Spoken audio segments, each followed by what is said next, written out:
mais que vencedores, revestidos da armadura de Deus. Irmãos, a vida cristã é uma travessia com batalhas reais. Mas quem anda com Deus atravessa água e fogo, luta, revestido com armadura espiritual. Porque você vai caminhar com perseverança, mas também caminha com segurança para um futuro que está em Deus. Amém, queridos? Eu quero citar aqui 4 versículos. Olha que coisa linda. Isaías 42 e verso 2. Quando passarem pelas águas, diz Deus, eu estarei contigo. Quando pelos rios, eles não te submergirão. Quando passares pelo fogo, não te queimarás, nem a chama arderá em ti. Romanos 8 e 37. Mas em todas estas coisas, somos mais do que vencedores, por meio daquele que nos amou. Efésios capítulo 6 e verso 11. Revesti-vos de toda a armadura de Deus, para que possais estar firmes contra as astutas ciladas do diabo. Jeremias 29, verso 11 e verso 12, diz assim: porque eu bem sei os seus pensamentos, mas eu sei os meus pensamentos, o que penso de vós, diz o Senhor, que é pensamentos de paz e não de mal, para vos dar o fim que esperais. Então me invocareis, e ireis, e orareis a mim, e eu vos ouvirei. Amém? Eu quero pregar sobre esses versículos. Irmãos, a fé cristã não é um convite para fugir de batalhas. Vocês estão me entendendo? É um chamado para enfrentar as batalhas em Deus. A Bíblia não promete a ausência de lutas, promete a presença divina nas lutas. O povo de Deus atravessa águas, enfrenta fogo, entra em guerra espiritual e ainda permanece de pé. Não porque você é forte em si mesmo, mas porque você é revestido do céu e sustentado pelas promessas de Deus na sua vida. Se você está orando para você desviar de luta, para você, eu gosto, eu andava muito nesses aviões do paraquedismo aqui, né? Eu tinha muita amizade, trabalhei 2 anos e meio ali, tinha muita amizade com os pilotos. E de vez em quando lá, Wesley, eu pedia para subir lá no avião com eles. Eles subiam, né? E lá em cima parece aquele monte de, aquelas nuvens, parece algodão, aqueles algodão solto. E tem uns algodão preto. O piloto falava assim: olha, se a gente entrar naquela nuvem escura ali, é entrar e o avião cair, vai estolar, eles falam, né? Por quê? Porque o avião, ele voa com o vento que passa sobre a sua asa. O vento passa debaixo da asa e dá sustentação. O avião pequeno não tem a velocidade para cortar uma nuvem muito densa de água. Então, a hora que ele bate, ele para. Se ele para, não está passando vento. E aí, ele cai. Então, ele vivia desviando, né? Tem gente que vive desviando, né? Fala, não vou enfrentar não, vou desviar. Às vezes Deus permite você enfrentar, irmão, para que você tenha experiência, porque Deus quer que você vença batalhas. Amém? Primeiro lugar, Deus está presente na travessia das águas. Nós lemos agora que Isaías fala que se você passar pelas águas, não vai te submergir. E quando Isaías fala isso, ele fala nas lutas que fazem parte do nosso caminho, mas não vai definir o nosso destino. É apenas transitório, é apenas uma passagem. As águas não te submergem e o fogo não pode consumir, porque Deus caminha conosco dentro da prova.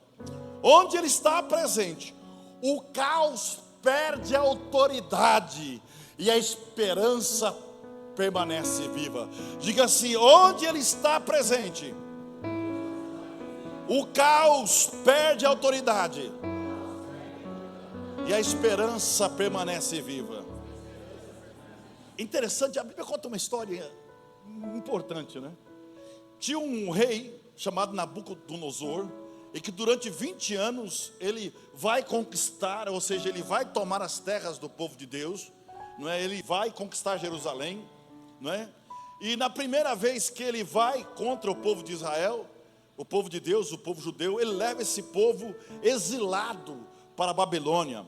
Entre esses foram alguns jovens, não é? Daniel, Sadraque, Ezequiel também foi. Mas eu quero falar aqui de alguns jovens que foram levados, não é? E o nome deles era Ananias, Misael e Azarias. Lá foi mudado o nome deles para Sadraque, Mesaque e Abednego. E Daniel capítulo 3, verso 25, tem uma coisa interessante. Eu quero te trazer um contexto sobre fogo. Esse texto, né, se você ver Daniel capítulo 1 em diante, você vai entender melhor. Então, quando Nabucodonosor vai invadir a terra dos judeus, ele pede nessa primeira invasão que tire ali jovens de boa aparência, sem defeito físico, jovens instruídos, não é? Aptos para aprender a cultura da Babilônia. Ele quis tirar pessoas, presta atenção, inteligentes, homens formosos, jovens formosos, de boa aparência, para que fosse servir na Babilônia, não é?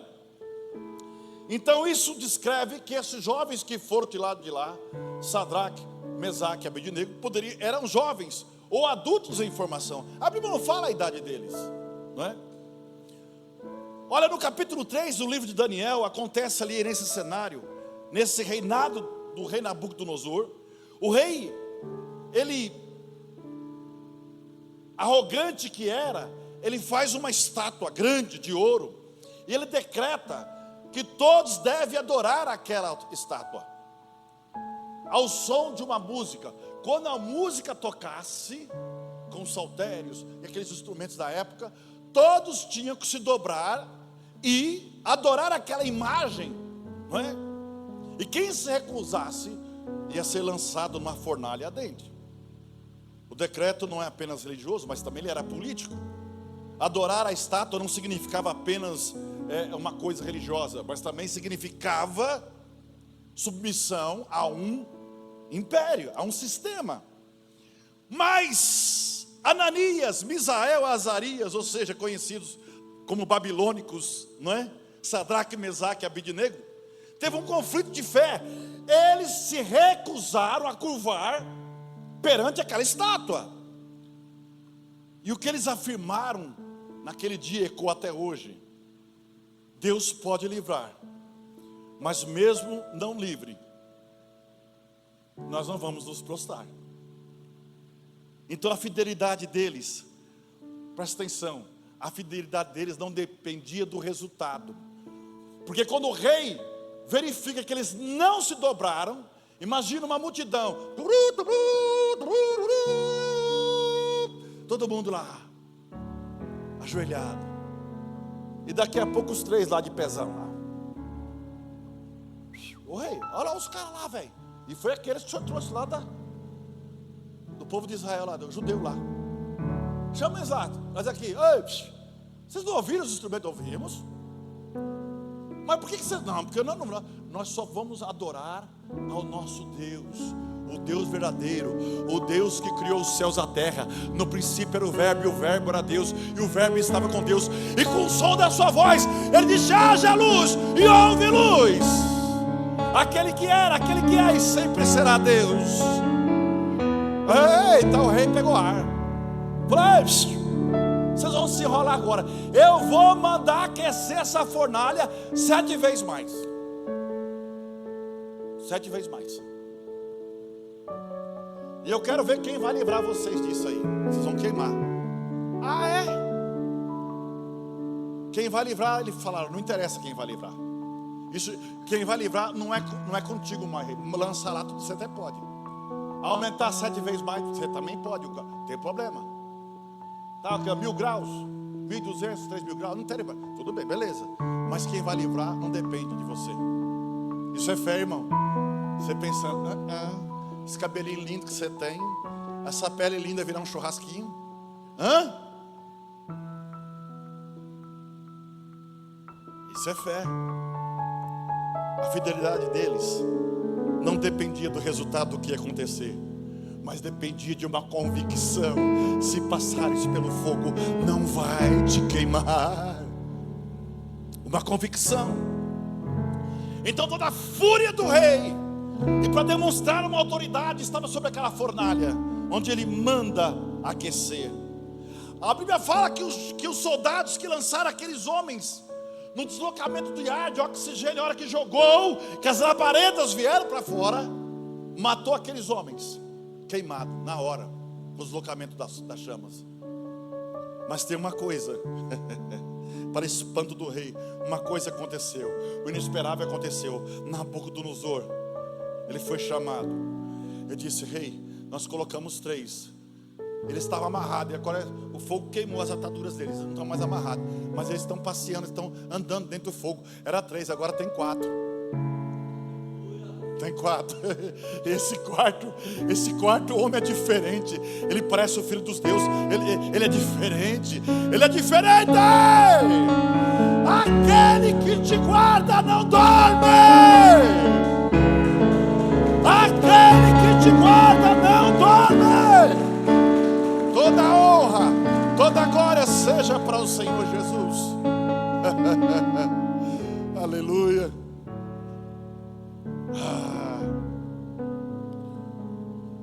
O rei descreve a aparência como o semelhante ao filho dos deuses. O texto não explica tudo, mas ele revela o essencial: que Deus estava com aqueles homens antes e durante o fogo. Ele se manifestou no fogo. Daniel capítulo 3 e verso 25. Esse versículo marca um ponto central desse capítulo: a presença divina que transforma o ambiente de morte num palco de revelação do poder de Deus. Um dia trouxeram um menino para Jesus, um menino doente. E aí os discípulos, porque nós somos assim, né? Se o irmão está mal, ele pecou, ou alguma coisa ele fez, porque nós somos juízes, né?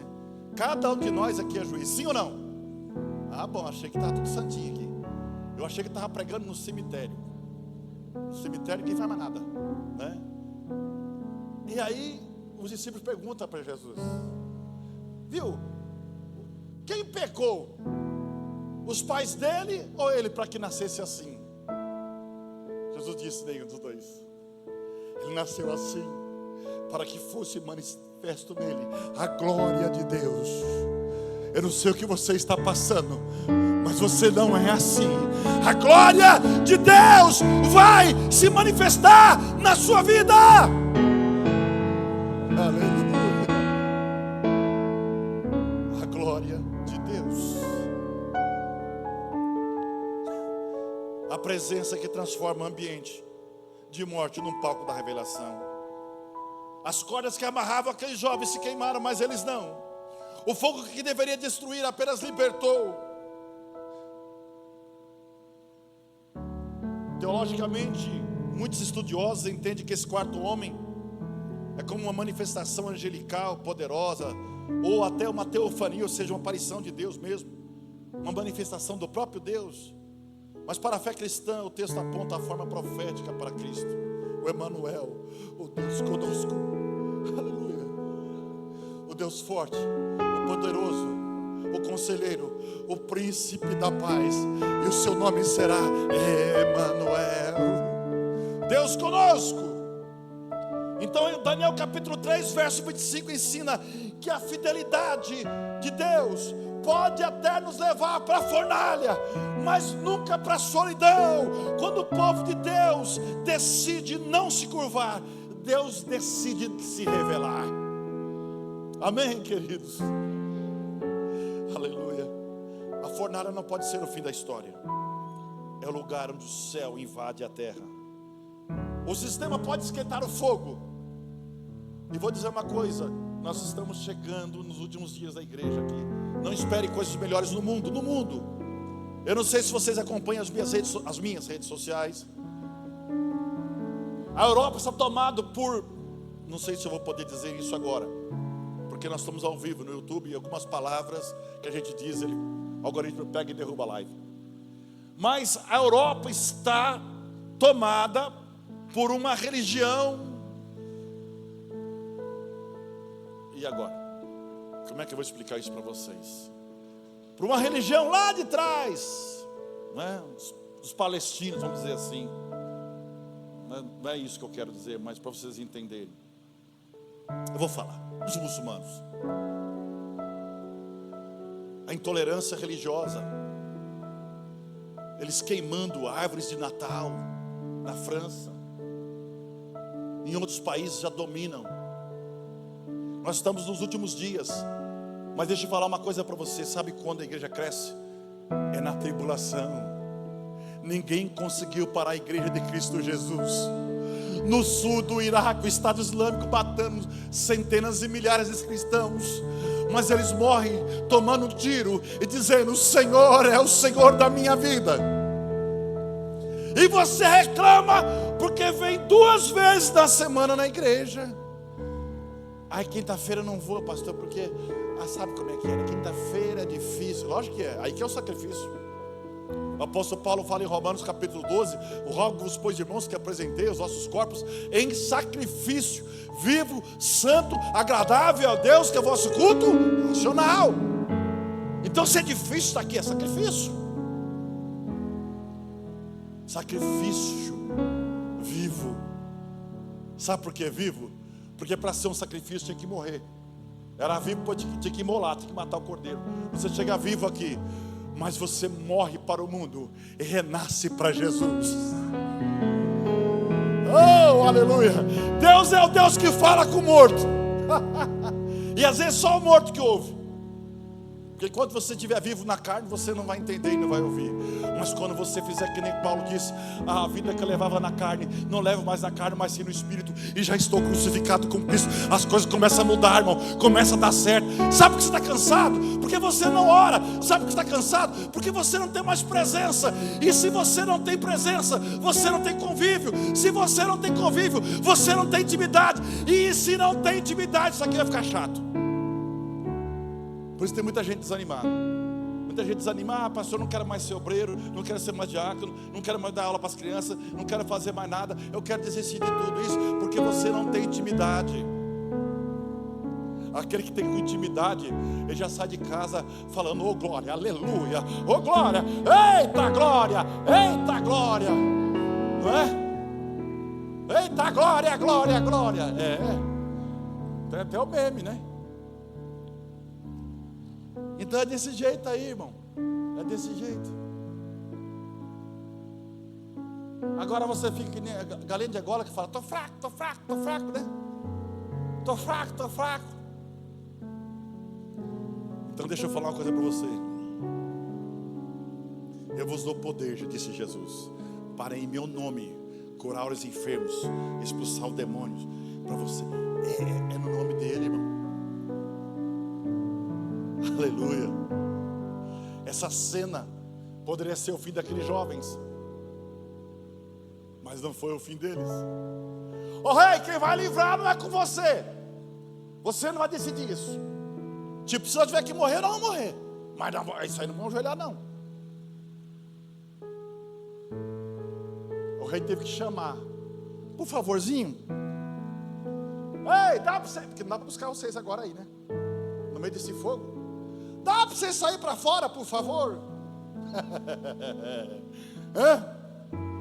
Eita glória! Deus está nesse lugar, amém, irmãos? Eles entraram amarrados, saíram soltos. O fogo não queimou, apenas queimou as amarras. E nessa noite o fogo do Espírito Santo quer queimar as suas amarras. Você está amarrado, você está amarrada. A igreja está ficando chato, o irmão é chato, e não sei o que é chato, o seu emprego é chato, tudo está ficando chato.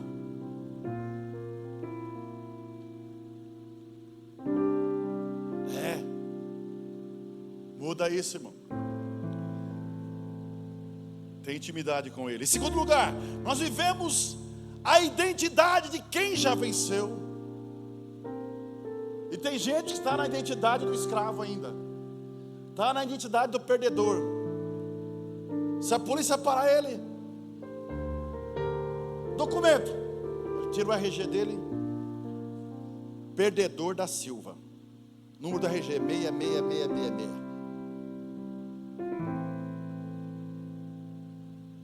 Mas Romanos 8:37,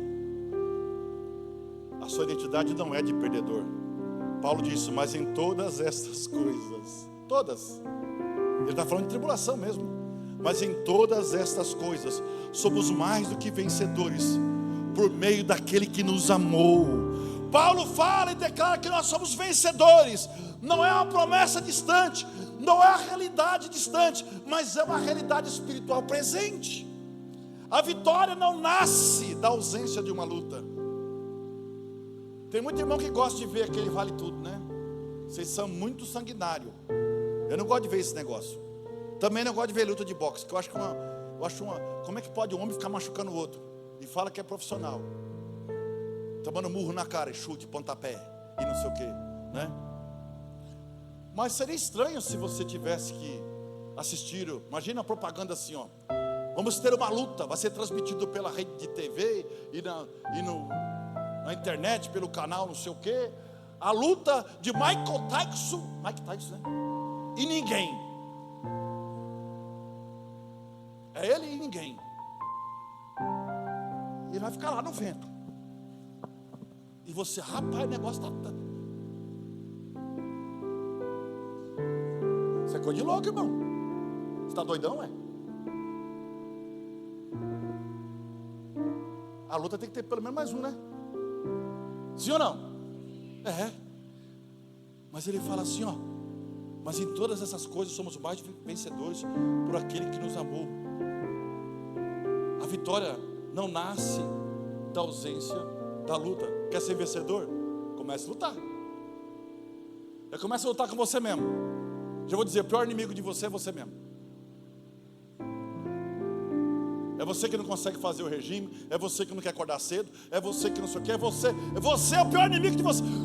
Senhor, me dê graça para eu começar a vencer a mim mesmo. Já começa a orar assim. Tem gente que começa a orar já pelo... Não, ora por você primeiro, irmão. Ora, isso é um princípio bíblico. Dois mandamentos lá que Jesus resume os 10, ele fala, amar a Deus sobre todas as coisas e o próximo como a ti. Você não ama você. Você não consegue se acertar. E quem é assim sabe que ele coloca a culpa nos outros. Sempre é os outros. Nunca é ele. Sempre é o outro. O culpado é sempre o outro. Aliás, isso é uma visão socialista, né?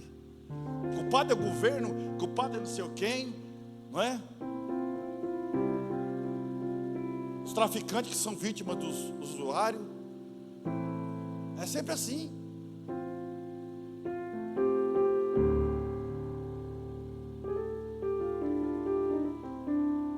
Mas você precisa ser liberto. Agora, se pois o Filho de Deus vos libertar, verdadeiramente sereis livres. Oh, aleluia. A vitória não nasce da ausência da luta, nasce do amor de Cristo, nasce na luta. Você é mais que vencedor. Vencedor é quem enfrenta, quem resiste, quem amadurece. E aí quem testemunha. Porque se você vence, você tem um testemunho para contar, sim ou não? A cruz já decidiu o resultado da guerra, irmão, fica tranquilo. A cruz já decidiu o resultado da guerra. Tem um rapazinho chamado Davi, que a Bíblia conta a história dele. Ele vai levar comida para os irmãos dele. No campo de batalha tinha um gigante, o tal do Golias. Ei! Se Israel tiver um homem para lutar contra mim, pode vir. E se a gente perder, ou se eu perder a batalha, o meu povo, os filisteus, vão ficar escravos de Israel. Mas o contrário também vai acontecer. E o homem ficou lá vários dias desafiando, né? E o exército de Israel, covarde, lá, fileirinha. Rapaz, o homem é muito grande. Quem vai lutar com esse cara aí? Ai! Aí o Davizinho pega a marmita. O pai dele fala: filho, vai levar a marmita para os seus irmãos lá. Chega lá para levar a marmita para os irmãos. O que você está fazendo aqui? Trazer comida. Ô irmão, quem que é esse grandão aí está desafiando o povo de Deus? Desafiando o Senhor Deus Jeová. Quem que é esse aí? Cala a boca. Fala baixo, moleque, você é louco? Não pode assim não. Está errado esse negócio. Vai para casa, some daqui. Esse negócio aqui não é para você. O moleque foi lá falar com o rei. Ô rei, eu quero lutar com esse grandão aí. Você é? Quem anda com Deus, irmão, tem experiência. Lembra da luta? A luta é para mostrar, para revelar quem é Ele na sua vida. Mas como você tem experiência? Tenho. Uma vez o leão veio pegar, eu estava pastoreando as ovelhas do papai. O leão veio pegar a ovelha, eu catei o leão e eu matei o leão. Aí contou a história do urso também. Aí pensou, sabe uma coisa, tão ferrado mesmo, de um jeito de outro, estamos tudo ferrado. Você tem coragem? Tenho, porque não tinha coragem de ninguém. O maior de Israel não tinha coragem. Então você vai então. Aí já mandou preparar lá uma. Cadê aquele negócio lá do soldado aí? Põe do soldado para mim aí. Mandou preparar lá a armadura, a vestimenta de guerra, e colocou lá no Davi. O Davizinho ficou sobrando naquilo. Se fosse eu, acho que estava faltando, mas ficou sobrando. E aí, conclusão. Aí ele falou: não dá não, esse negócio não está conseguindo nem andar. Não conseguindo nem andar. Aí ele falou: eu vou lutar com as armas que Deus me der. Aí desce lá no riacho, pega 5 pedras. E aí ele vai para a batalha. Só que ele não vai para a batalha falando o nome dele. Quando você vai para a batalha, você não precisa falar no seu nome, porque a batalha já foi vencida na cruz do Calvário. Não precisa falar. Ei! Quando os irmãos dele olham lá: ei, rapaz do céu, eu não acredito. Meu Deus do céu, esse moleque aqui. Ô, grandão! Cala a boca, rapaz. Volta pra... Ô, grandão! Ô, Golias! Você vem a mim com espada, com escudo e com lança.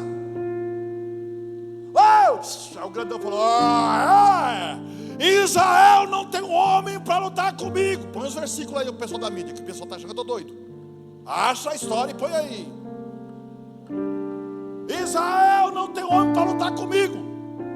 Mandou o moleque: eu vou te matar, e eu vou dar a sua carne às bestas do campo. Aí o molequinho pegou ar. Você pode vir a mim com espada, com escudo e com lança, mas eu vou a ti em nome do Senhor dos Exércitos. Sabe quem é o Senhor dos Exércitos? Põe o Salmo 46 para mim aí. Põe na tela Salmo 46. Salmo 46. Vou falar para você quem que é o Senhor dos Exércitos. O negócio está meio demorado hoje. Salmo 46, põe para mim aí. Eu quero que você saiba quem é o Senhor dos Exércitos. Deus é o nosso refúgio e fortaleza, socorro bem presente na angústia, pelo que não temeremos, ainda que a terra se mude, ainda que os montes se transportem para o meio dos mares, ainda que as águas rujam e se perturbem, ainda que os montes se abalem pela sua braveza. Há um rio cujas correntes alegram a cidade de Deus, o santuário da morada disso, e Deus está no meio dela, não será abalado. Agora chega lá o Senhor dos Exércitos. Eita, deixa lá, rapaz, deixa continuar lá, deixa grande lá. Vamos lá, verso 7. Eita, povo, deixa aí. O Senhor dos Exércitos está conosco, o Deus de Jacó é o nosso refúgio. Vinde, contemplai as obras do Senhor, que desolações Ele tem feito na terra. Agora vem lá. Ele faz cessar a guerra até os fins da terra. Ele quebra o arco. Nós estamos falando das melhores armas que tinha naquele tempo. Os top, os mísseis da época, os drones da época. Ele corta, Ele quebra o arco, ele queima os carros no fogo, e ele fala: aquietai-vos e saber que eu sou Deus. Então quando Davi fala: eu vou a ti em nome do Senhor dos exércitos, ele já sabia quem estava ali, e ele começa a rodar. Eu acho que o gigante olhou e falou: rapaz, eu nem vou fazer nada, não tenho o que fazer com esse moleque, esse estilingue aí, esse idiota. E começou a rodar a funda, e rodou, e soltou a pedrinha. Aí Deus vai pegar aquela pedrinha, guia ele. Peraí, só tinha um lugarzinho lá, né, na testa dele que não tinha nada. Pum, ele cai, já era. Não há vitória sem batalha, meu irmão. Aleluia. Em terceiro lugar, a batalha está dentro de um plano maior. Eu estou linkando os acontecimentos. O povo estava no tempo de Sadraque, Mesaque e Abednego, Daniel, Jeremias também foi. Mais ou menos, a primeira invasão foi 605 anos antes de Cristo. A segunda invasão, 597 anos antes de Cristo. E a terceira invasão, quando destruiu o templo em Jerusalém, foi 586 anos de Cristo. Entre uma coisa e outra aí, 20 anos mais ou menos de invasão ali, da Babilônia. Mas veja que o povo ficou no exílio 70 anos. E depois o povo retornou para Jerusalém e o templo foi reconstruído. Mas tem uma coisa,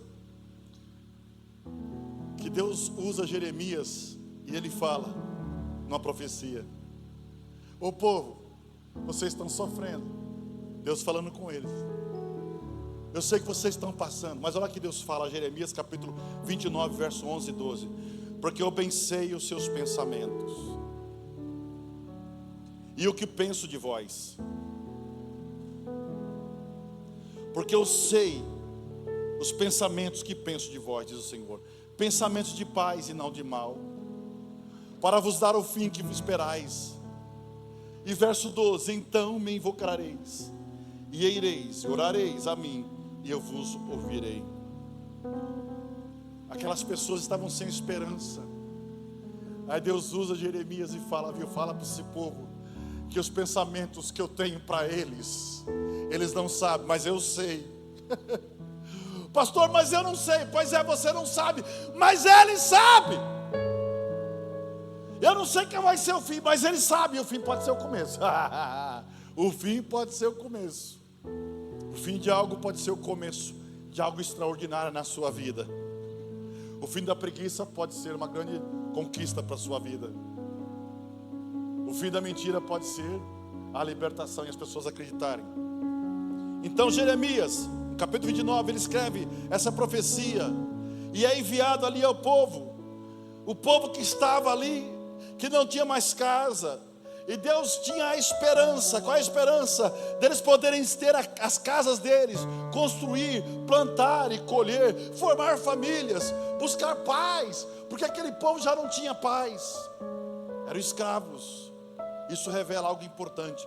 Deus não estava apenas interessado em tirar eles da Babilônia, mas formar o coração deles, na Babilônia. Porque quando Deus fala com eles, eles estavam na Babilônia. Eu quero dizer uma coisa para você: você pode estar, mas você não vai ficar. Você pode estar, mas você não vai ficar. É transitório. Deserto é transitório. Deserto não é lugar de morar, é lugar de passar. A vitória vai chegar. Qual o significado de Jeremias 29, 11? Quando Deus fala: eu sei os pensamentos que eu tenho. Ele está corrigindo uma ansiedade que o povo tinha. O sofrimento não significava abandono. O exílio não anulou a aliança que Deus tinha com aquele povo. Pensamentos de paz, mas que também não significa ausência de disciplina, mas um futuro restaurado após um tempo determinado por Deus. Ele fala: o fim que esperais aponta para uma restauração, para o retorno, para uma redenção nacional para aquele povo. A promessa de Deus continua. A promessa de Deus continua. No Jeremias 29:11, não foi escrito para um momento confortável, já estou terminando, mas para um tempo de perda, mas também para um tempo de disciplina na espera, porque na espera é muito complicado, porque na espera muitos perdem a fé, porque na espera pode ter a desesperança e você desiste. Mas fé é ver o firme fundamento das coisas que você não vê. Você não vê, mas você espera. É ver o invisível e crer no impossível. Deus continua tendo planos para você, mesmo quando tudo parece fora do lugar. A espera faz parte do processo. A oração conecta esse presente difícil com o futuro prometido em Deus. Não é uma libertação imediata, mas é uma esperança sustentada.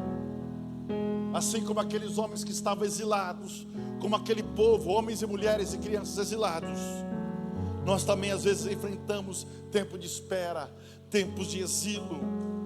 Nem toda promessa se cumpre de forma instantânea. Deus trabalha às vezes o nosso caráter antes de um cenário. O exílio dura um tempo, mas a promessa permanece. Jeremias revelou algo precioso para aquele povo, que mesmo no exílio, Deus tinha planos de paz, futuro, esperança. O sofrimento não anulou o propósito de Deus. Escuta, irmãos, Deus não improvisa, Deus conduz.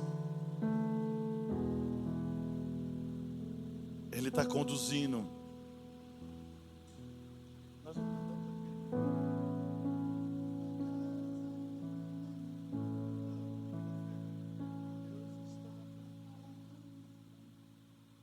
Aleluia. Se coloque de pé.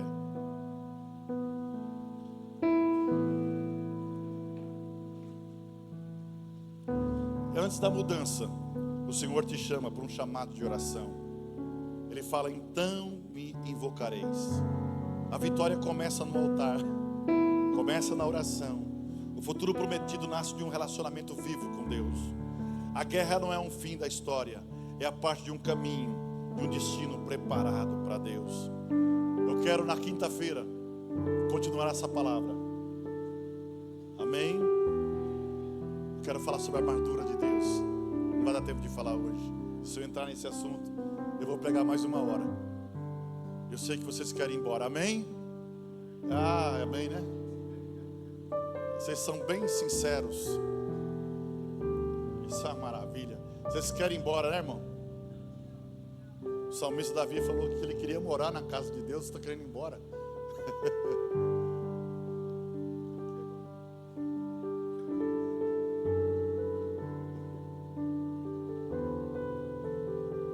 Aleluia. Glória a Deus. Eu quero orar nesse momento. Eu não sei, de repente essa palavra falou no seu coração e você quer vir à frente para receber uma oração especial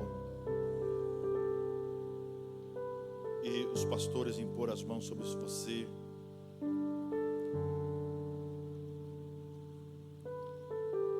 Eu quero mostrar para você nessa noite. Isaías, ele escreve, ele revela que a presença de Deus também é na dor. Romanos afirma, quando Paulo escreve,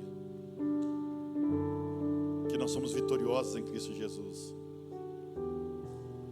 Eu quero falar sobre Efésios na quinta-feira, mas Jeremias garante que tudo isso que aconteceu tem um plano de esperança.